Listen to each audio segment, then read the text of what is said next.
রাজধানীতে ১.৫ কোটি মানুষের জন্য আছে মাত্র ২৮টি কাঁচা বাজার। অলিগলির অবৈধ বাজার থেকে পকেট ভারী হচ্ছে প্রভাবশালীদের। ৫০ টাকা করে এরকম যারা বাজারের দায়িত্ব নিচ্ছে, যারা খাজনা মাজনা ওঠে তারা এখন আর পুলিশে উঠায় না, এইভাবে বসতেছে। পর্যাপ্ত পরিমাণে যদি বাজার থাকতো তাহলে আমরা এরকম ফুটপাতের বিভিন্ন জায়গা থেকে আমরা কিনতাম না। দায় এড়ালো সিটি কর্পোরেশন, সব শ্রেণীর মানুষের প্রয়োজন অনুযায়ী ব্যবস্থা নেওয়ার তাগিদ। অবৈধভাবে যেটা বসছে সেটা তো সকালবেলা অনেক সময় বসে মানুষের প্রয়োজনেই। কোনো কোনো এলাকায় কাঁচা বাজার নাই, প্রয়োজনীয় অবকাঠামো হিসেবে যেখানে যে দরকার সেটা করা উচিত। দেখছিলেন সময়ের বিশেষ শিরোনাম। দুপুরের সময় আপনাদের সঙ্গে আছি সাজিদ রাজু এবং আমি কাজল আব্দুল্লাহ। এবার অন্যান্য শীর্ষ সংবাদ। রাজশাহী বিশ্ববিদ্যালয়ের লতিফ হল থেকে গণযোগাযোগ ও সাংবাদিকতা বিভাগের ছাত্রের লাশ উদ্ধার, মাথায় আঘাতের চিহ্ন রয়েছে জানিয়েছে পুলিশ। এই সরকারের আমলে বাংলাদেশে সাংবাদিকরা সর্বোচ্চ স্বাধীনতা ভোগ করছেন। প্রেস ক্লাবের আধুনিক ভবনের ভিত্তিপ্রস্তর স্থাপন অনুষ্ঠানে প্রধানমন্ত্রী। বিএনপি নেত্রীকে সম্মেলনে আমন্ত্রণ জানালো আওয়ামী লীগ, যাওয়ার বিষয়ে দলীয় ফোরামের সিদ্ধান্ত, বললেন Mirza Fakhrul. Rather have a puppet as president of the United States. No puppet. And it's pretty clear. You're the puppet. মার্কিন প্রেসিডেন্ট নির্বাচনের আগে লাস ভেগাসে শেষ তর্কযুদ্ধেও হিলারির জয়। অভিবাসন, গর্ভপাত, সিরিয়া ইস্যুতে হাড্ডাহাড্ডি লড়াই। Bowled in. A wicket for the teenager, his first in Test. চট্টগ্রামে টেস্টের প্রথম দিনেই কোণঠাসা ইংলিশরা, অভিষেকেই মিরাজের ৩ উইকেট, সাকিব ফেরালেন দুজনকে, চাপ সামলে ওঠার চেষ্টা সফরকারীদের।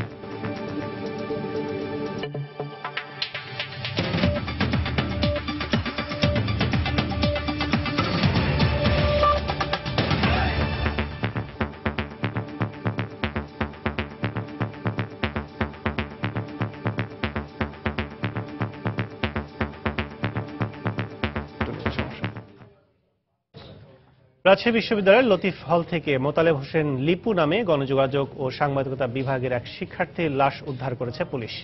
সকালে হলের ডাইনিং রুমের পাশে নর্দমা থেকে লাশটি উদ্ধার করা হয়। মাথায় আঘাতের চিহ্ন রয়েছে বলে জানিয়েছে পুলিশ। এদিকে সহপাঠীরা বলছেন এটি আত্মহত্যা নয়, হত্যাকাণ্ড। তবে পুলিশ বলছে তদন্তের আগে এ বিষয়ে কিছু বলা যাবে না। রাজশাহী থেকে সাইফুর রহমান রকির পাঠানো তথ্য ও ছবিতে ডেস্ক রিপোর্ট। সহপাঠীরা জানান, রাজশাহী বিশ্ববিদ্যালয়ের লতিফ হলের ডাইনিংয়ে বৃহস্পতিবার সকালে কাজ করছিলেন কর্মচারীরা। হঠাৎই রুমের পেছনে নর্দমায় একজনকে পড়ে থাকতে দেখেন তারা। বিষয়টি হল কর্তৃপক্ষকে জানালে তারা মৃত অবস্থায় গণযোগাযোগ ও সাংবাদিকতা বিভাগের ২য় বর্ষের ছাত্র লিপুকে শনাক্ত করেন। পরে থানায় খবর দেয়া হয়। সহপাঠীদের অভিযোগ, লিপুকে হত্যা করা হয়েছে, তবে কারণ সম্পর্কে তারা কিছুই জানাতে পারেননি। এখানে এসে দেখলাম যে একটা মরদেহ পড়ে আছে আর কি, হলের পেছন দিকে ড্রেনে। কেউ কেউ বলছে যে শব্দ শুনেছে, কিন্তু আবার এটাও আমরা শুনতে পাচ্ছি যে এই হলে ছাদে ওঠার ব্যবস্থা নেই, তালা মারা থাকে। ফোন করে জানালো যে ও মারা গেছে, আমরা তো একটুকু শুনেই চলে আসলাম। এক সাইড পড়েছিল জলের ভিতরে, আর এক সাইড উপরে ছিল আর কি, মাথায় একটু রক্তের মতো ছিল, এই পর্যন্ত দেখা গেছে। যে জায়গাটাতে পড়েছিল এবং যেমন ভঙ্গিতে পড়েছিল, সবকিছু মিলিয়ে আমার কাছে মনে হয়েছে এটা একটি হত্যাকাণ্ড।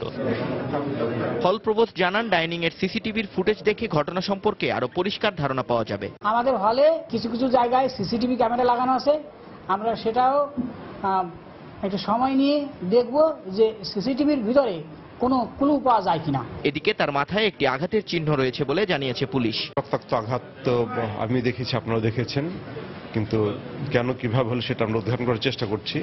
সম্ভাব্য সব জায়গায় আমরা তল্লাশি করে দেখছি কোনো আলামত পাওয়া যায় কিনা। আর যেহেতু একবার প্রাথমিক পর্যায়ে, এই মুহূর্তে বেশি কিছু বলা সম্ভব না। নিহত লিপুর লাশ ময়নাতদন্তের জন্য রাজশাহী মেডিকেল কলেজ হাসপাতালে পাঠানো হয়েছে। তার বাড়ি ঝিনাইদহের হরিণাকুণ্ড উপজেলায়। সময় সংবাদ, রাজশাহী। দর্শক, এই মুহূর্তে রাজশাহী বিশ্ববিদ্যালয়ের লতিফ হলের সামনে আছেন রিপোর্টার সাইফুর রহমান রকি। সরাসরি যাচ্ছি তার কাছে। রকি। রাজু, আপনি জানেন যে আজ সকাল ৯টার দিকে রাজশাহী বিশ্ববিদ্যালয়ের গণযোগাযোগ ও সাংবাদিকতা বিভাগের ২য় বর্ষের শিক্ষার্থী লিপুর লাশ উদ্ধার করেছে পুলিশ। মূলত তার আবাসিক হল সৈয়দ নবাব আব্দুল লতিফ হল থেকে তার এই লাশ উদ্ধার করা হয়। মূলত ডাইনিং কর্মকর্তা কর্মচারীরা সকালে এসে যখন তার রুমে ঢুকছিলেন, সেখানে কিন্তু ড্রেনের পাশে লিপুর লাশ পড়ে থাকতে তারা দেখে হল কর্তৃপক্ষকে খবর দেয় এবং হল কর্তৃপক্ষ পরে পুলিশকে খবর দিলে তারা এসে লাশটি উদ্ধার করে এবং সে সময় তাকে শনাক্ত করা হয় যে এটি মোতালেব হোসেন লিকু, যে গণযোগাযোগ ও যোগাযোগ বিভাগের 2য় বর্ষের শিক্ষার্থী। তার দেশের বাড়ি ঝিনাইদহের হরুণাকুণ্ড মকিমপুর গ্রামে বলে এখন পর্যন্ত আমরা খবর পেয়েছি। এই ঘটনার পর আমরা আমির জাফর ডিসি তার সাথে কথা বলেছি এবং ঘটনাস্থল পরিদর্শন করেছেন পুলিশের সকল ঊর্ধ্বতন কর্মকর্তা ব্যক্তিরাই। মূলত এরপর ক্রাইম সিনের যারা আছেন তারাও এখানে ঘটনাস্থলে এসে আলামত সংগ্রহ করেছেন। তারা যেটি বলছেন যে এখনো প্রাথমিকভাবে কিছু তারা বলতে পারছেন না, তবে ময়না তদন্ত শেষে হয়তো এই ঘটনাটি কি ঘটেছিল তারা সেটি সুনিশ্চিত করে বলতে পারবে। তবে এখন পর্যন্ত যেটি তারা পেয়েছেন, আত্মহত্যার চেয়ে হত্যার সম্ভাবনাটাই বেশি বলে তারা এখন পর্যন্ত প্রাথমিকভাবে পুলিশ এটি ধারণা করছে। আমরা পুলিশ ছাড়াও কথা বলেছি তার সহপাঠী ও বিভাগের শিক্ষকদের সাথে। বিভাগের শিক্ষক ও শিক্ষার্থীরা আসলে এই ঘটনা সম্পর্কে তারা কিন্তু কিছুই আমাদেরকে জানাতে পারেননি। তারা শুনেছেন যে রাতেও কিন্তু এই হলেই অবস্থান করছিল ওই ছেলেটি লিপু, কিন্তু হয়তো রাত 3টার দিকে বাইরে গিয়েছিল এমন একটি আশঙ্কা করছে তার আশেপাশের রুমে যারা আছেন তারা, এবং তারপরে কোনো একটা কিছু হতে পারে। তবে আসলে এটি কারা করেছে এই বিষয়ে সুনিশ্চিতভাবে এখনোই কিছু বলতে পারছে না পুলিশ এবং তার সহপাঠীরাও। এখন তার লাশ ময়নাতদন্তের জন্য নেওয়া হয়েছে রাজশাহী মেডিকেল কলেজ হাসপাতালে। তো এই ছিল রাজু আমার কাছে রাজশাহী বিশ্ববিদ্যালয়ের শিক্ষার্থী হত্যাকাণ্ডের খবর। প্রধানমন্ত্রী শেখ হাসিনা বলেছেন, বর্তমান সরকারের আমলে বাংলাদেশে সাংবাদিকরা সর্বোচ্চ স্বাধীনতা ভোগ করছেন। দুপুরে জাতীয় প্রেস ক্লাবের 31 তলা বঙ্গবন্ধু মিডিয়া কমপ্লেক্সের ভিত্তিপ্রস্তর স্থাপন শেষে তিনি একথা বলেন। গণমাধ্যমের স্বাধীনতা না থাকলে দেশের পত্রপত্রিকা আর টিভি চ্যানেলে সাংবাদিকরা কিভাবে সরকারের সমালোচনা করেন এমন প্রশ্ন রাখেন প্রধানমন্ত্রী। সাংবাদিকদের দায়িত্বশীল ভূমিকা পালনের আহ্বান জানিয়ে প্রধানমন্ত্রী বলেন, আওয়ামী লীগ সরকারই সাংবাদিকদের কল্যাণে বেশি কাজ করেছে। এ সময় সাংবাদিকদের কল্যাণ ট্রাস্ট ফান্ডে প্রয়োজনীয় সহযোগিতারও আশ্বাস দেন প্রধানমন্ত্রী। সাংবাদিকতাও কিন্তু তিনি করেছেন। আজকে যে এতগুলি ইলেকট্রনিক মিডিয়া, সেই ইলেকট্রনিক মিডিয়া অর্থাৎ টেলিভিশন চ্যানেল, রেডিও চ্যানেল, এটাকে উন্মুক্ত করে দিয়ে আমরা কিন্তু আজকে কর্মসংস্থানেরও যেমন সুযোগ সৃষ্টি করে দিয়েছি, একটা প্রতিযোগিতার সৃষ্টি করে দিয়েছি, তাতে আমাদের সাংবাদিক বন্ধুরাও যেমন লাভবান হচ্ছেন, আবার এর সাথে সম্পৃক্ত থেকে অন্যান্য যারা কাজ করেন সকলেই কর্মসংস্থান ব্যবস্থা হচ্ছে, আবার দেশের মানুষও লাভবান হচ্ছেন।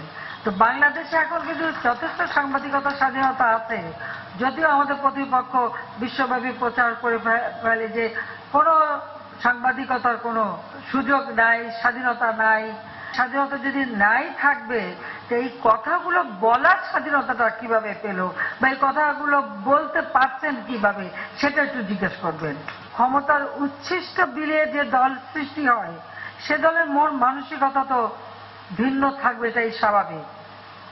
আমাদের দুর্ভাগ্য যে 21 বছর ধরে ওই ধরনের দলগুলি দেশ শাসন করেছে, যে কারণে দেশের মানুষ কোনো উন্নয়ন দেখেনি, সাধারণ মানুষের উন্নয়ন দেখেনি, দেশে কোনো উন্নয়নের ছোঁয়া লাগেনি। বিএনপি চেয়ারপারসন বেগম জিয়াকে দলের 20তম কাউন্সিলে আমন্ত্রণ জানিয়েছে আওয়ামী লীগ। সকালে নয়াপল্টনে বিএনপির মহাসচিব মির্জা ফখরুল ইসলাম আলমগীরের কাছে আমন্ত্রণপত্র পৌঁছে দেন আওয়ামী লীগের 5 সদস্যের একটি প্রতিনিধি দল। মির্জা ফখরুলকেও সম্মেলনে উপস্থিত থাকার আমন্ত্রণ জানান তারা। প্রতিনিধি দলের নেতৃত্ব দেন আওয়ামী লীগের উপদপ্তর সম্পাদক মৃণাল কান্তি দাস।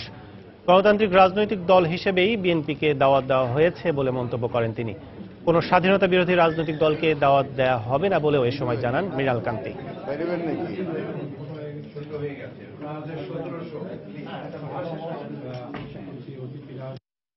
আমাদের এই জাতীয় সম্মেলনে বাংলাদেশের সকল রাজনৈতিক দলকে আমন্ত্রণ জানিয়েছি। বাদ রেখেছি শুধুমাত্র স্বাধীনতা বিরোধী শক্তি, বঙ্গবন্ধুর আত্মস্বীকৃত খুনিদের কোনো শক্তি, অথবা এই দেশের সার্বভৌমত্ব স্বাধীনতা যারা বিশ্বাস করে না, ছাড়া সকল রাজনৈতিক দলকেই আমাদের এই জাতীয় সম্মেলনে আমন্ত্রণ জানিয়েছি। তারা আমাদের আমন্ত্রণ গ্রহণ করেছেন এবং আমাদের সম্মেলনে তারা যোগদান করবে। এদিকে আওয়ামী লীগের সম্মেলনে যাওয়ার বিষয়ে দলীয় ফোরামে সিদ্ধান্ত নেওয়া হবে বলে জানিয়েছেন বিএনপির মহাসচিব মির্জা ফখরুল ইসলাম আলমগীর। দুপুরে রাজধানীতে নয়াপল্টনে দলের কেন্দ্রীয় কার্যালয়ে তিনি এই কথা বলেন। আওয়ামী লীগের সম্মেলনের মধ্য দিয়ে দেশে গণতন্ত্র ফিরে আসবে বলেও আশাবাদ ব্যক্ত করেন তিনি। তাদের কাউন্সিলে যোগ দেওয়ার জন্য আমাদের দেশনেত্রী বেগম খালেদা জিয়াকে আমাদেরকে দাওয়াত করেছেন। আজকে আমরা সেই জন্য তাদেরকে ধন্যবাদ জানিয়েছি। আমরা সবসময় ইতিবাচক রাজনীতি করি, ইতিবাচক রাজনীতির পক্ষে আমরা অবশ্যই আওয়ামী লীগের কাউন্সিলকে আমরা স্বাগত জানিয়েছি। আপনারা জানেন যে তারা সুন্দরভাবে কাউন্সিল করে আমরা জানি, আমরা আশা করি এবং আমরা এটাও আশা করি, আমরা বলেছি যে এই কাউন্সিল থেকে বাংলাদেশের যে গণতন্ত্র হারিয়ে গেছে তাদের হাতে, সেই গণতন্ত্রকে তারা ফিরিয়ে আনার জন্য উদ্যোগ গ্রহণ করবেন এবং এই কাউন্সিল থেকে তার সূচনা তারা করবেন। আমরা সিদ্ধান্ত নেব, আমরা আজকে আমন্ত্রণ পেয়েছি, আমরা সিদ্ধান্ত নেব যে আমরা তাদের কাউন্সিলে কিভাবে অংশগ্রহণ করব। আওয়ামী লীগের 20তম জাতীয় সম্মেলন উপলক্ষে সর্বশেষ প্রস্তুতি সভা করেছে খাদ্য উপকমিটি। সকালে রাজধানীর রমনা ইঞ্জিনিয়ার্স ইনস্টিটিউটে এই সভা অনুষ্ঠিত হয়। সম্মেলনের প্রথম দিনে 35,000 অতিথি ও ডেলিগেটদের জন্য খাবারের ব্যবস্থা করা হয়েছে বলে জানান খাদ্য উপকমিটির আহ্বায়ক, দুর্যোগ ব্যবস্থাপনা ও ত্রাণ মন্ত্রী মোফাজ্জল হোসেন চৌধুরী মায়া। খাবার সরবরাহ করতে যাতে কোনো বিশৃঙ্খলার সৃষ্টি না হয় সেদিকে সতর্ক থাকতে সংশ্লিষ্টদের প্রতি আহ্বান জানান কমিটির সদস্য সচিব খাদ্যমন্ত্রী অ্যাডভোকেট কামরুল ইসলাম। যার যার দায়িত্ব সুষ্ঠুভাবে পালনের আহ্বান জানান তিনি। বিশৃঙ্খলা এড়াতে 10টি বুথের মাধ্যমে খাবার সরবরাহ করা হবে বলে জানান নেতারা।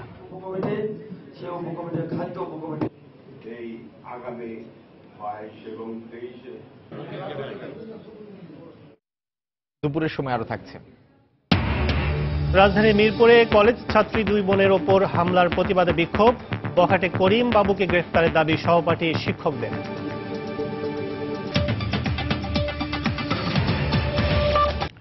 এবার ঢাকায় জনসংখ্যার তুলনায় অপর্যাপ্ত কাঁচা বাজার নিয়ে সময়ের বিশেষ রিপোর্ট। রাজধানী ঢাকা প্রায় 1.5 কোটি মানুষের বসবাস, অথচ এত বিপুল সংখ্যক মানুষের বিপরীতে শহরটিতে মাত্র 28টি কাঁচা বাজার, যা প্রয়োজনের তুলনায় খুবই নগণ্য। এই সুযোগে শহরটির অলিতে গলিতে গড়ে উঠেছে বিপুল সংখ্যক অবৈধ বাজার, যার ফলে শহরের স্বাভাবিক পরিবেশের বিঘ্ন ঘটলেও পকেট ভারী হচ্ছে প্রভাবশালীদের। খাজনার নামে হাতিয়ে নিচ্ছেন বিপুল অঙ্কের টাকা। সমস্যার সমাধানে বাজারের সংখ্যা বাড়ানোর তাগিদ বিশেষজ্ঞদের। ক্রেতাদের উপর দোষ চাপিয়ে অবৈধ বাজারের বিষয়ে নিজেদের দায় এড়ালো সিটি কর্পোরেশন। জুনায়েদ আল হাবিবের রিপোর্ট।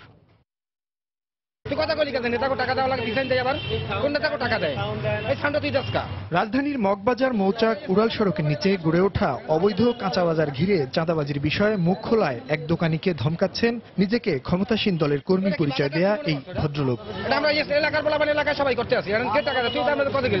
ফ্লাইওভারটির নির্মাণ কাজ শেষ হয়নি এখনো, তবে দখল হয়েছে অনেক আগেই। প্রভাবশালীদের ছত্রছায়ায় গড়ে তোলা হয়েছে অস্থায়ী বাজার। আর বাজার ঘিরে প্রতিদিন চাঁদাবাজি চললেও এদের ভয়ে মুখ খুলেন না কেউ। আমরা ফিরি বসি, এমনি হয়তো মাঝে মধ্যে একটা শাক টুক নেয়, ময়লা টলা হালা আমরা ওই যে বুড়াই ছুঁয়ে দিই, 20 টাকা করে দিই। টাকা পয়সা দেওয়া লাগে না, আমরা হয়েছি উৎপাদে বেশি টাকা পয়সা দেন কেন। মোহাম্মদপুর টাউন হল কাঁচা বাজারের পাশের সড়কের চিত্র এটি। সড়কটি দখল করে গড়ে তোলা হয়েছে অবৈধ বাজার। এখানে বৈধ বাজারের খাজনা আদায়কারীরাই তোলেন অবৈধ বাজারের চাঁদা। 50-60 টাকা করে এরকম যারা বাজারের দায়িত্ব নিচ্ছে। এখন আর পুলিশে উঠায় না, এইভাবে পুলিশে কি ম্যানেজ করছেন কিভাবে সেটা আমরা কইতে পারি না, সেটা যারা খাজনা মাজনা উঠায় তারা সম্ভব। তবে প্রশ্ন হচ্ছে এসব অবৈধ বাজারে কেন যান সাধারণ মানুষ? আমরা যেখানে থাকি তার থেকে বাজার হতে দূরে, হাতের কাছে পেলাম সেজন্য কিনি, কিন্তু এটা যে মানে সমর্থনযোগ্য এটা কিন্তু আমি বলছি না। পর্যাপ্ত পরিমাণে যদি বাজার থাকতো তাহলে আমরা এরকম ফুটপাতের বিভিন্ন জায়গা থেকে আমরা কিনতাম না। প্রায় 1.5 কোটি মানুষের এই শহরে সিটি কর্পোরেশনের পর্যাপ্ত বাজার না থাকায় যেখানে সেখানে এরকম গড়ে উঠেছে অবৈধ কাঁচা বাজার, যার ফলে মানুষের স্বাভাবিক চলাচলে যেমন বিঘ্ন ঘটছে, তেমনি কোথাও কোথাও সৃষ্টি হচ্ছে তীব্র যানজটের। বিশ্লেষকরা বলছেন সমস্যার সমাধানে বাজারের সংখ্যা বাড়ানোর পাশাপাশি এসব অবৈধ বাজারের বিরুদ্ধে নিতে হবে কঠোর ব্যবস্থা। পাশাপাশি নাগরিকদেরও পরিহার করতে হবে যেখানে সেখানে বাজার করার মানসিকতা। কাঁচা বাজারও যেগুলি আছে সেগুলিতে মানুষ যাচ্ছে না, আবার কোনো কোনো এলাকায় কাঁচা বাজার নাই, যে কারণে সব শ্রেণী পেশার মানুষের জন্য প্রয়োজনীয় অবকাঠামো হিসেবে যেখানে যেটা দরকার সেটা করা উচিত। অবৈধ বাজারের বিষয়ে ক্রেতাদের উপর দোষ চাপিয়ে বরাবরের মতো নিজেদের দায় এড়ালো সিটি কর্পোরেশন। পাশাপাশি নতুন প্রায় 20টি বাজার নির্মাণের উদ্যোগ নেওয়া হয়েছে বলে জানালেন দক্ষিণ সিটির প্রধান নির্বাহী। অবৈধভাবে যেটা বসছে সেটা তো সকালবেলা অনেক সময় বসে মানুষের প্রয়োজনেই, আমরা মাঝে মধ্যেই কিন্তু তাদের উচ্ছেদ করি। 20-25টি মার্কেট আমাদের বর্তমানে পরিকল্পনায় রয়েছে। রাজধানীর উত্তরার মতো একটি আবাসিক এলাকায় সিটি কর্পোরেশনের কাঁচা বাজার না থাকা দুঃখজনক উল্লেখ করে বিশ্লেষকরা বলছেন, নাগরিকদের প্রয়োজনীয় অনুষঙ্গ বাদ দিয়ে যাতে আর কোনো নতুন আবাসিক এলাকা তৈরি না হয় সেদিকে সরকারের কঠোর নজরদারি প্রয়োজন। জুনায়েদ আল হাবিব, সময় সংবাদ, ঢাকা। এই মুহূর্তে রাজধানীর মোহাম্মদপুর এলাকায় অবৈধ কাঁচা বাজারের খবর জানাতে আছেন রিপোর্টার তোহা খান তামিম। আমরা সরাসরি চলে যাচ্ছি তার কাছে। তামিম। দর্শক, আজ সারাদিনই আমরা রাজধানীর যে কাঁচা বাজারের অপ্রতুলতা, যেই স্বল্প সংখ্যক কাঁচা বাজার রয়েছে সেই সমস্যা নিয়ে কিন্তু সারাদিনই আমরা আজকে আপনাদেরকে খবর জানিয়েছি সকাল থেকেই। তো সকাল থেকে বিভিন্ন এলাকা ঘুরে দেখেছি যেটা রাস্তাঘাটে অলিতে গলিতে বিভিন্ন অবৈধ কাঁচা বাজার আসলে গড়ে তোলা হয়েছে। তো আমি ঠিক এই মুহূর্তে দাঁড়িয়ে রয়েছি রাজধানীর মোহাম্মদপুর এলাকার শাহজাহান রোডের টাউন হল বাজারে।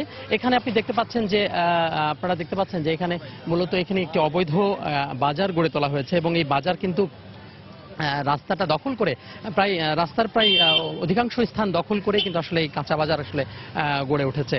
তো এখানকার পাশে একটি স্কুল রয়েছে, পাশে একটি কলেজ রয়েছে। তো সব মিলিয়ে সকালের দিকে আসলে এখানে ব্যাপক সমস্যা তৈরি হয়, অর্থাৎ শিক্ষার্থী যারা রয়েছে তাদের কিন্তু যাওয়ার সাথে ব্যাপক সমস্যা তৈরি হয়। এখন দুপুরবেলা হওয়ার কারণে এখন কিছুটা লোক সমাগম এখন একটু কম লক্ষ্য করা যাচ্ছে। তবে এটি সকালে তীব্র থেকে তীব্রতর হয়, সমস্যা সৃষ্টি হয়, যানজট তৈরি হয়, লোকজনের চলাচলে কিন্তু সমস্যা তৈরি হয়। আপনি একটি তথ্য জানিয়ে রাখি, সেটি হচ্ছে যে আমাদের এই ঢাকা শহরে কিন্তু এই লক্ষ লক্ষ মানুষের এই শহরে কিন্তু মাত্র 28টি আসলে কাঁচা বাজার রয়েছে সিটি কর্পোরেশনের পক্ষ থেকে। এত কিছুর পরও কিন্তু সিটি কর্পোরেশন বলছে যে তাদের আরো 20টি কাঁচা বাজার নির্মাণের কথা তারা আসলে আগামীতে বলার কথা বলছে। পাশাপাশি যে এই যে জনগণের দুর্ভোগ হয়, জনগণের সমস্যা হয়, এটাও নিরসনে কিন্তু তারা আসলে কাজ করে যাচ্ছে। এখানকার বাসিন্দারা যারা রয়েছেন তাদের সাথে কিছুক্ষণ আগে কথা বলেছিলাম, তারা আমাকে জানাচ্ছিলেন যে এখানে সকালবেলা যে কর্মমুখী মানুষ তাদেরকে এখানে যেতে এবং ঠিক সন্ধ্যাবেলাতেও কিন্তু একই অবস্থা তৈরি হয় এখানে। অর্থাৎ এই যে রাস্তা দখল করে যে কাঁচা বাজারটি গড়ে উঠেছে, অবৈধ কাঁচা বাজারটি, সেটি কিন্তু এখানে আসলে এইভাবে রাস্তা দখল করে গড়ে উঠেছে, এটা কিন্তু যানজট তৈরি করে এবং জনগণের চলাচলে বিঘ্ন ঘটায়। তো সব মিলিয়ে সকাল থেকে কিন্তু আমরা আসলে এইখানে সকাল থেকে কিন্তু রাজধানীর বিভিন্ন অলিতে গলিতে আমরা ঘুরছি, আমরা দেখছি এবং একটি বিষয় লক্ষ্য করছি বারবার করে, সেটি হচ্ছে যে এখানে কিন্তু ওই অলিগলিতে রাস্তা দখল করে কিন্তু আসলে কাঁচা বাজার গড়ে উঠেছে। দোকানদারদের সাথে কথা বলেছিলাম, তারা বলছিলেন যে যদি সিটি কর্পোরেশনের পক্ষ থেকে এ ধরনের কোনো সুব্যবস্থা করা হয়ে থাকে তাহলে কিন্তু তাদের জন্য সুবিধা হয় এবং ক্রেতাদের জন্য সুবিধা হয়। তো এই ছিল রাজধানীর কাঁচা বাজার নিয়ে রাজধানীর মোহাম্মদপুর এলাকা থেকে আমার হাতে সবশেষ। দর্শক, রাজধানীর রাস্তার উপর অবৈধ কাঁচা বাজার এবং জনগণের ভোগান্তির খবরাখবর জানাচ্ছিলেন আমাদের সহকর্মী তোহা খান তামিম। রাজধানীতে মিরপুরে কলেজ ছাত্রী 2 বোনের উপর হামলার প্রতিবাদে বিক্ষোভ করছে সহপাঠী শিক্ষকরা। অভিযুক্ত বখাটে জীবন করিম বাবুকে দ্রুত গ্রেফতারের দাবি জানিয়েছে তারা। সকালে বিসিআইসি কলেজের সামনে মানববন্ধনে অংশ নেয় শিক্ষার্থীরা। এ সময় তারা অভিযোগ করেন প্রায় কলেজের সামনে বখাটেরা উত্ত্যক্ত করে। ওই কলেজের নারী শিক্ষকরাও বিভিন্ন সময় হয়রানির শিকার হন বলে মানববন্ধন থেকে অভিযোগ উঠে আসে। এ সময় বখাটে করিম বাবুর দৃষ্টান্তমূলক শাস্তির দাবি জানানো হয়। বিক্ষোভ কর্মসূচি পালনের পর কলেজের সামনের দোকানপাট ভাঙচুর করে বিক্ষুব্ধ শিক্ষার্থীরা। গতকাল সকালে কলেজ থেকে বাসায় ফেরার পথে জিমের ওপর হামলা চালায় বখাটে করিম বাবু। এ সময় তার যমজ বোন মিম প্রতিবাদ করায় তার উপরও হামলা চালানো হয়।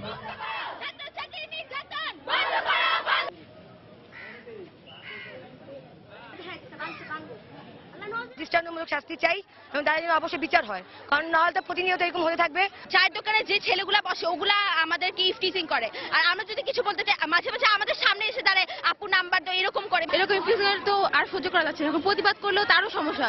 তাহলে আমরা যেটা চলবো কি, বাঁচবো কি হবে? আমাদের মেয়েরা যখন বাচ্চা উঠতে যায়, এমনকি ইভেন আমি নিজে পর্যন্ত আমি এখন আর ওই পায়ে হেঁটে স্কুল কলেজে আমি আসা যাওয়া করতে পারি না। উল্টাপাল্টা কথা হয়তো একটা বসে আছে, একটা কথাবার্তা বলছে। রাজধানীর সায়দাবাদ, গাবতলী, কমলাপুর বাসস্ট্যান্ড এবং বংশাল ও ভাটারা এলাকায় অভিযান চালিয়ে অজ্ঞান পার্টির 19 সদস্যকে গ্রেপ্তার করেছে ঢাকা মহানগর গোয়েন্দা পুলিশ। তাদের কাছ থেকে ঘুমের ওষুধ ও চেতনানাশক পদার্থ জব্দ করা হয়। দুপুরে ডিএমপির মিডিয়া সেন্টারে সংবাদ সম্মেলনে গোয়েন্দা পুলিশের যুগ্ম কমিশনার জানান, এই চক্রটি রাজধানীর বিভিন্ন এলাকার বাসস্ট্যান্ড, রেল স্টেশন ও লঞ্চ ঘাটে সাধারণ যাত্রীদের টার্গেট করে কৌশলে তাদের বিভিন্ন ধরনের জুস, শরবত কিংবা হালুয়ার সঙ্গে চেতনানাশক মিশিয়ে অজ্ঞান করে সর্বস্ব লুটে নেয়। সাধারণত এরা যাত্রী সেজে কিংবা হকার, চা বিক্রেতার বেশে এসব অপরাধ করে থাকে বলে জানায় পুলিশ। এছাড়া আলাদা একটি অভিযানে রাজধানীর যাত্রাবাড়ি থেকে অস্ত্র, গুলি ও হেরোইন সহ 4 সন্ত্রাসীকে গ্রেপ্তার করেছে গোয়েন্দা পুলিশের আরেকটি টিম। বাসের ঠিক সামনে এসে এমনভাবে দাঁড়াবে যেন সামনে থেকে ওদেরকে দেখা না যায়। তো এই ফাঁকে পকেটে টাকা পয়সা যা থাকে এগুলো নিয়ে উইদিন এ মিনিট তারা বাস থেকে নেমে পড়ে। বাসে উঠে হকারি করা যাবে না এবং এই বাসের ভিতরে কোনো জিনিস বিক্রি করা যাবে না। এটা আমরা মালিক সমিতি, ট্রান্সপোর্টের সঙ্গে যারা ট্রান্সপোর্ট বিজনেসের সঙ্গে যারা জড়িত তাদের সঙ্গে মিটিং করে এই বিষয়টা এনশিওর করব। বরগুনায় জলদস্যু সাগর বাহিনীর প্রধান মোহাম্মদ আলমগীর শেখ ওরফে সাগর সহ 13 জন জলদস্যু আত্মসমর্পণ করেছে। বেলা 11টার দিকে জেলার সার্কিট হাউস মাঠে স্বরাষ্ট্রমন্ত্রী আসাদুজ্জামান খান কামালের কাছে অস্ত্র জমা দিয়ে আনুষ্ঠানিকভাবে তারা আত্মসমর্পণ করে। এই সময় যারা এখনও এ ধরনের কাজে জড়িত তাদের আত্মসমর্পণের আহ্বান জানান র্যাবের মহাপরিচালক বেনজির আহমেদ। এদিকে আত্মসমর্পণকারীদের আইনি সহায়তা ও পুনর্বাসনের আশ্বাস দিয়েছেন স্বরাষ্ট্রমন্ত্রী। অনুষ্ঠানে 20টি দেশি বিদেশি অস্ত্র এবং 596 রাউন্ড গুলি জমা দেয় সাগর বাহিনীর সদস্যরা। দীর্ঘদিন ধরে সাগর বাহিনীর সদস্যরা সুন্দরবনের বিভিন্ন নদী এবং খালে জেলে ও বনজীবীদের অপহরণ করে মুক্তিপণ আদায় করে আসছিল। জলদস্যু দমনে আইনশৃঙ্খলা রক্ষা বাহিনী সুন্দরবনের বিভিন্ন পয়েন্টে বিশেষ অভিযান চালাচ্ছিল।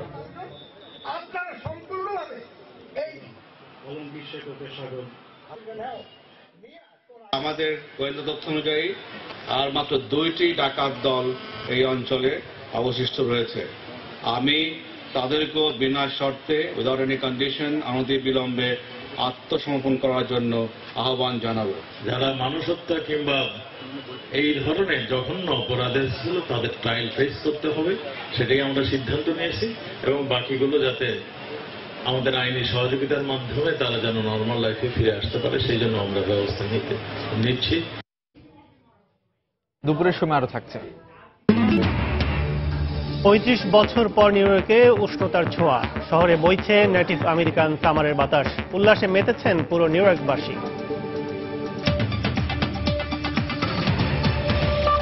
ডেলিভারিতে ধীরগতির কারণে চট্টগ্রাম বন্দরে কন্টেইনারের পাশাপাশি জাহাজ জট সামাল দিতে হিমশিম খাচ্ছে বন্দর কর্তৃপক্ষ। প্রতিদিন গড়ে বন্দর কর্তৃপক্ষ 6,500-এর বেশি কন্টেইনার ওঠানামা করালেও সে তুলনায় ডেলিভারি অর্ধেক এরকম। বর্তমানে ধারণ ক্ষমতার কিছুটা বেশি কন্টেইনার রয়েছে চট্টগ্রাম বন্দরের বিভিন্ন ইয়ার্ডে।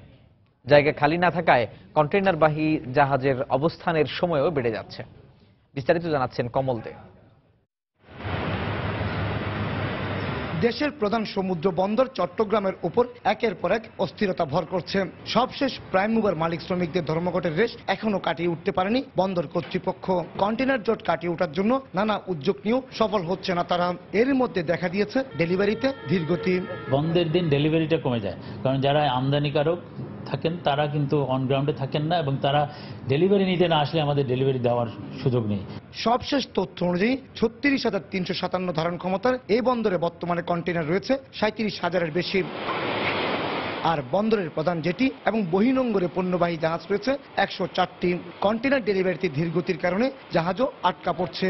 মালিক পক্ষ শ্রমিক পক্ষ মিলে স্ট্রাইক করলো, এরপরে গেল ইজের বন্ধ, এরপরে আসলো আবার প্রাইম মুভারের বন্ধ। এই যে একটা কন্টিনিউয়াস প্রসেসের মধ্যে যখনই আপনি একটা অবস্ট্যাকল সৃষ্টি করে দেবেন তখনই কিন্তু আপনার কনজেশন বেড়ে যাবে। কন্টেইনার জটের কারণে সবচেয়ে বেশি ভোগান্তিতে পড়তে হচ্ছে পোশাক খাতের ব্যবসায়ীদের। পাশাপাশি কাঁচামাল সরবরাহের ধীরগতির কারণে বিপাকে পড়েছে অন্যান্য শিল্প মালিকরাও। কন্টেইনার জট হয়ে গেলে অন্য জাহাজ এসে মাল নামাইতে পারে না, এই কারণে আমাদের র মেটেরিয়ালস পাইতে আপনার 3 দিনের জায়গায় 10 দিন দেরি হয়ে যাচ্ছে। তখন আমার প্রোডাকশন লস হচ্ছে, আপনার শ্রমিকের বেতন বিনা কাজে দিতে হচ্ছে, মাল এয়ার শিপমেন্ট করতে হচ্ছে, মালের অর্ধেক দাম পাচ্ছি আমরা। এই যে ক্ষতিপূরণগুলা হয়তোবা এই আলটিমেটলি আপনার পোশাক শিল্পের বিশেষ করে রপ্তানিমুখী আমাদের যে পোশাক শিল্পের মালিকরা আছে তাদেরকে বহন করতে হবে। বায়ার তারাও এটা গ্রহণ করবে না, আমার ব্যাংকও এটা অ্যাকসেপ্ট করবে না। অথচ বন্দর কর্তৃপক্ষ গত বছর জাহাজের গড় অবস্থানের সময় কমিয়ে আনার পাশাপাশি 20 লাখ কন্টেইনার হ্যান্ডেলিং করে রেকর্ড সৃষ্টি করেছিল। কমল দে, সময় সংবাদ, চট্টগ্রাম। দেখছেন দুপুরের সময়। টেল সুপ্রিম চেয়ারের পারফেক্ট শেপ আর ডিজাইন আপনাকে দেয় 100% comfort. Tel supreme chair. Bangladesh Bharat transit বাস্তবায়ন প্রক্রিয়ায় চলতি বছরই আখাউড়া আগরতলা রেলপথ নির্মাণ প্রকল্পের কাজ শুরু হতে যাচ্ছে। বুধবার ভারতের ত্রিপুরা রাজ্যের আগরতলায় এ বিষয়ে দুদেশের উচ্চ পর্যায়ের প্রতিনিধিদের মধ্যে আলোচনা হয়েছে। এই রেলপথ চালু করা হলে দুদেশেরই মধ্যকার যোগাযোগ ব্যবস্থা সহজ হওয়ার পাশাপাশি ব্যবসা বাণিজ্যের প্রসার ঘটবে। 15 কিলোমিটার দীর্ঘ এই রেলপথ তৈরিতে খরচ হবে $14.5 কোটি মার্কিন ডলার। 2010 সালে নয়াদিল্লিতে তৎকালীন ভারতের প্রধানমন্ত্রী ডক্টর মনমোহন সিং ও বাংলাদেশের প্রধানমন্ত্রী শেখ হাসিনার মধ্যে অনুষ্ঠিত দ্বিপাক্ষিক বৈঠকে আখাউড়া আগরতলা রেল লাইন সংযোগের সিদ্ধান্ত হয়। শেষ 5 বছরে 5টি বন্ধ পাটকল চালুর সঙ্গে 35,000 শ্রমিককে স্থায়ীভাবে নিয়োগ দিয়েছে সরকার। যে পদক্ষেপকে সোনালী অতীত ফিরিয়ে আনার উদ্যোগ বলা হলেও বাস্তবে তা এখন পাট খাতের জন্য পরিণত হয়েছে গলার ফাঁসে। এমনকি বেশিরভাগ সময় কর্মহীন প্রায় 22,000 শ্রমিককে শুধু বেতন ভাতা দিতেই বছরে ব্যয় $250 কোটি টাকা, যেটিকে সম্পূর্ণ অপচয় মনে করলেও শ্রম আইনের বাধ্যবাধকতার কারণে শ্রমিক ছাঁটাই কঠিন বলে মনে করছে সরকার। সমস্যাগ্রস্ত পাট শিল্প নিয়ে জুবায়ের ফয়সালের ধারাবাহিক প্রতিবেদনের আজ দেখুন 4র্থ পর্ব। সরকার মিলিত তো ভাই টাকা জানো, আমি খালি হাজিরা উঠলে আমার টাকা পুরা টিফিনে যায়, তখন আমার 4টে মেশিন দেখা লাগে আর এমনি আবার 2টো মেশিন। শ্রমিকদের এমন কর্মচাঞ্চল্য খুলনা অঞ্চলের একটি ব্যক্তি মালিকানাধীন পাটকল জুট টেক্সটাইল মিলসে, যেখানে দিন এবং রাত 2 শিফটে কর্মরত 250 শ্রমিক প্রতিদিন উৎপাদন করছে প্রায় 35 টন রফতানিযোগ্য সুতা আর চটের বস্তা।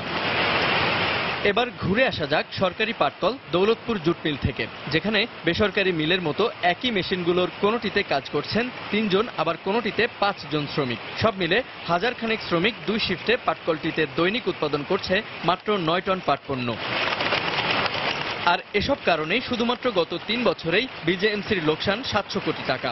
এরপরও সংস্থাটির মাথায় চেপে আছে বাড়তি প্রায় 6000 শ্রমিক কর্মচারীর পাওনা পরিশোধের বোঝা। বেসরকারি কিছু কিছু মিল আছে, তার দেখা যায় যে যেখানে লোকবলের সেটআপ 5 জন, সেখানে আমার ওই একই মেশিনারি সেখানে হয়তো আমার 10 জন দিয়ে আমার কাজ করা যায়, সেক্ষেত্রে আমার ওয়েজেস বা মজুরিটা একটু বেশি লাগতেছে। যদিও অতিরিক্ত শ্রমিক ছাঁটাইয়ের সঙ্গে বিজেএমসির অব্যাহত লোকসান কমাতে সরকারের পক্ষ থেকে বারবার মহাপরিকল্পনা গ্রহণের কথা বলা হয়েছে, কিন্তু এখনো আলোর মুখ দেখেনি সেসব উদ্যোগ।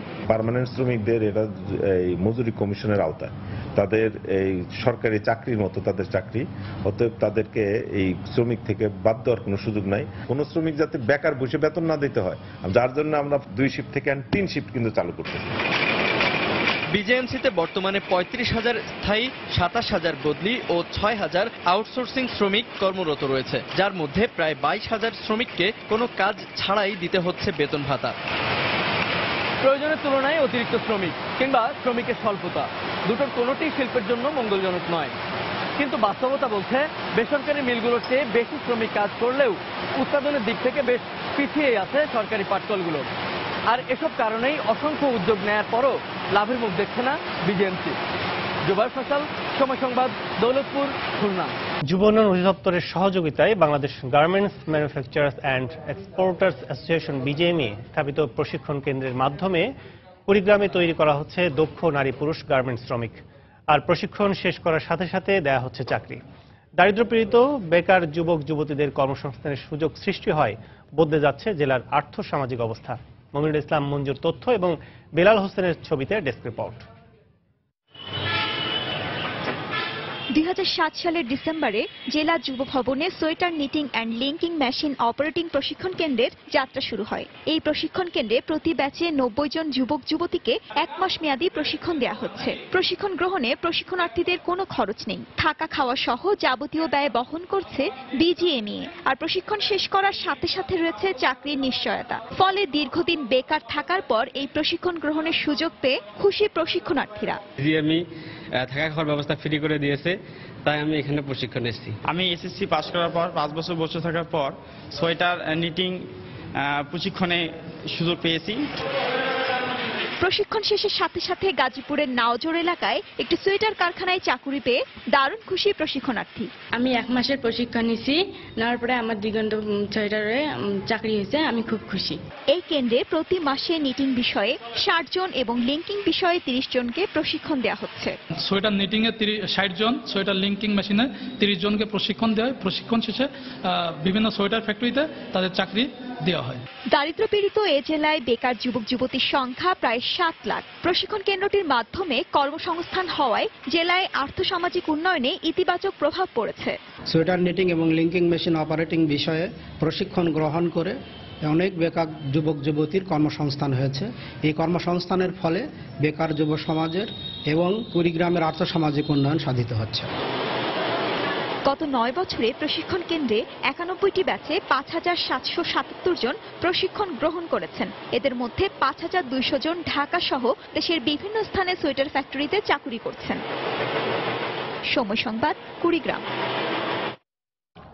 10 বছর পেরিয়ে 11 বছরে পা দিল জগন্নাথ বিশ্ববিদ্যালয়। বিশ্ববিদ্যালয়ের প্রতিষ্ঠা বার্ষিকী উপলক্ষে নেওয়া হয়েছে নানা কর্মসূচি। সকাল থেকে উৎসবে মেতে ওঠেন বিশ্ববিদ্যালয়ের ছাত্র ও শিক্ষকরা। সকালে বেলুন ও পায়রা উড়িয়ে বিশ্ববিদ্যালয়ের দিবসের কার্যক্রম শুরু করেন উপাচার্য। সকাল 10টা নাগাদ বর্ণিল সাজে সেজে ছাত্র শিক্ষক মিলে একটি বর্ণাঢ্য র্যালিতে অংশ নেন, যা বংশাল ঘুরে বিশ্ববিদ্যালয়ে এসে শেষ হয়। এছাড়াও বিশ্ববিদ্যালয়ের কেন্দ্রীয় অডিটোরিয়ামে আয়োজন করা হয় সাংস্কৃতিক অনুষ্ঠানের। পাশাপাশি প্রতিটি বিভাগের ভিন্ন ভিন্নভাবে নেচে গেয়ে কিংবা আবির মেখে আর আতশবাজি ফুটিয়ে দিনটি উদযাপন করেন।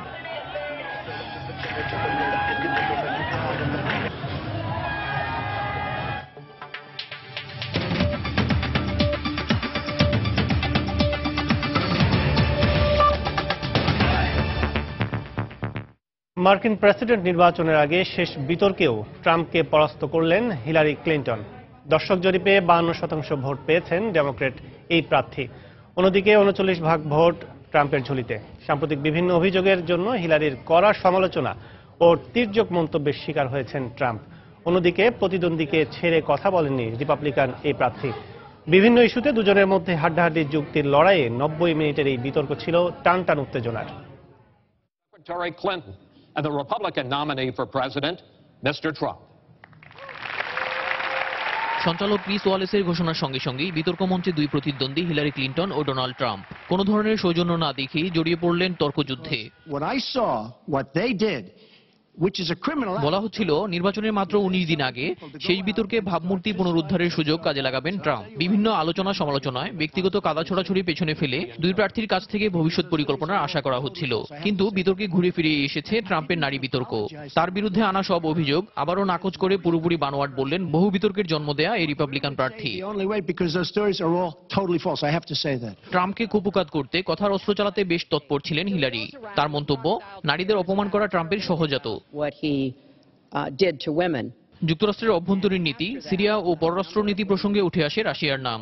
হিলারি অভিযোগ তোলেন রাশিয়ার সঙ্গে সখ্য রয়েছে ট্রাম্পের। রাশিয়া যুক্তরাষ্ট্রের নির্বাচনী ওয়েবসাইট সহ বিভিন্ন প্রতিষ্ঠানের তথ্য হ্যাক করে উইকিলিক্সের কাছে সরবরাহ করছে। ট্রাম্প একে উৎসাহিত করে আসছেন। রাশিয়া ট্রাম্পকে পুতুল প্রেসিডেন্ট বানিয়ে সুবিধা নিতে চায়।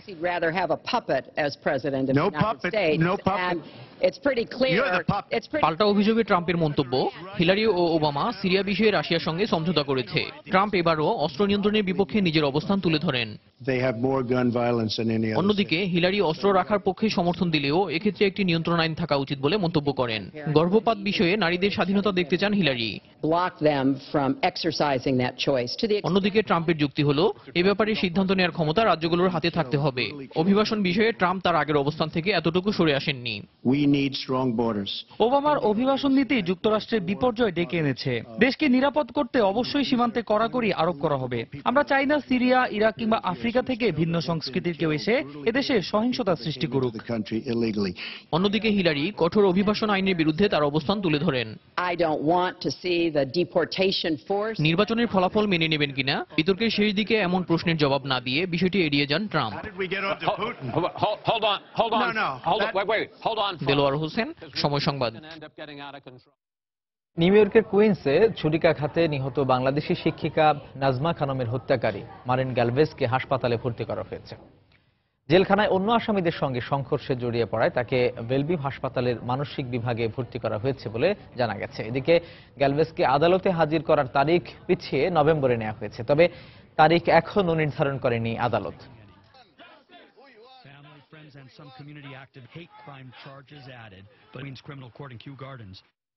গোটা নিউ ইয়র্কে এখন ছড়িয়ে পড়েছে উষ্ণতা। বহুদিন পরে ইন্ডিয়ান সামার বা নেটিভ আমেরিকান সামার হাজির এই শহরে। 1981 সালের পর এই প্রথমবারের মতো 81 ডিগ্রি ফারেনহাইট তাপমাত্রার মাধ্যমে নতুন রেকর্ড। আর তাতে যেন এই অঞ্চলে নেটিভ আমেরিকান বা রেড ইন্ডিয়ানরা বসবাস করত।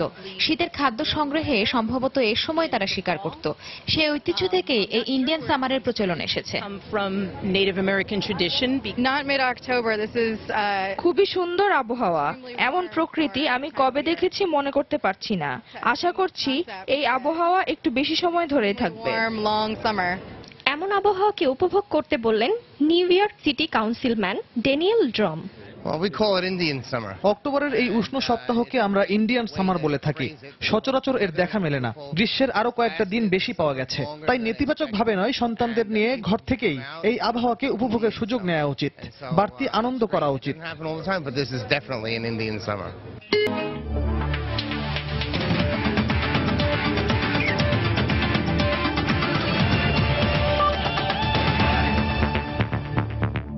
বাংলাদেশ ইংল্যান্ড টেস্ট সিরিজ প্রসঙ্গ।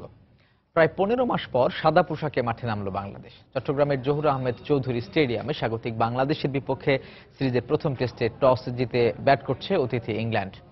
সাকিব মিরাজের স্পিনে চাপে পড়েছে ইংলিশরা। শেষ খবর পর্যন্ত তাদের সংগ্রহ 5 উইকেটে 173 রান।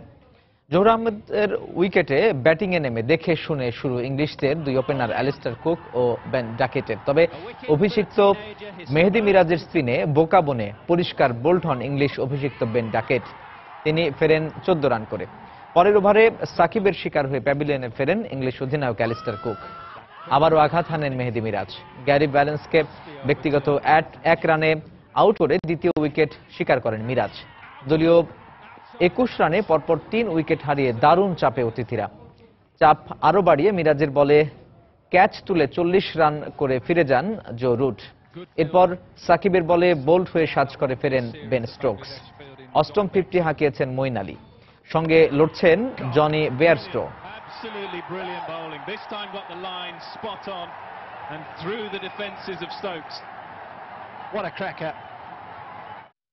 দুপুরের সময় এ পর্যায়ে শীর্ষ সংবাদ জানিয়ে দিচ্ছি আরেকবার।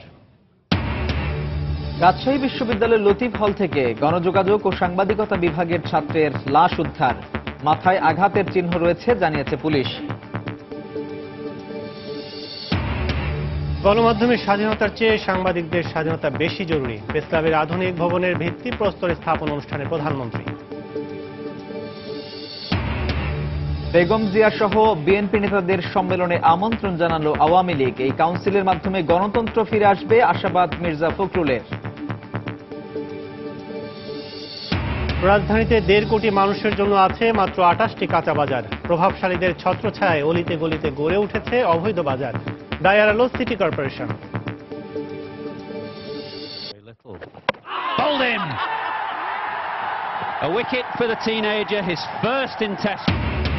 চট্টগ্রামে টেস্টের প্রথম দিনেই কোণঠাসা ইংলিশরা। অভিষেকেই মিরাজের 3 উইকেট, সাকিব ফেরালেন 2 জনকে। চাপ সামলে ওঠার চেষ্টা সফরকারীদের। এই ছিল দুপুরের সময়। যে কোনো খবর পেতে ভিজিট করুন সময়নিউজ.tv। আর সঙ্গে থাকুন সময়।